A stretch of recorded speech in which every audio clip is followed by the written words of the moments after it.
Rambai kuhotspotwa, guys. Kune vanhu vanoda kuhotspota vanhu kuti vavenge vamwe vanhu nekuti vaitira vanhu zvakaipa.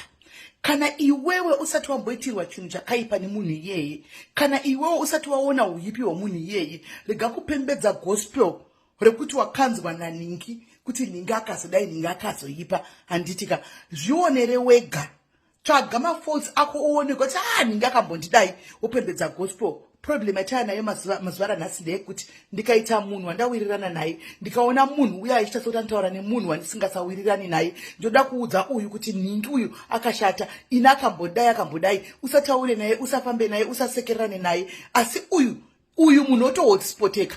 Unohotspotwa sei usina kumbona chakaipa? Munozozvoita upenyu so, upenyu vhiri. Handitika unotenderera kudai so. Mangwana waunoshora, mangwana wakanzwa kuti akaipa, anogona kufuma achikununura, achikubatsira.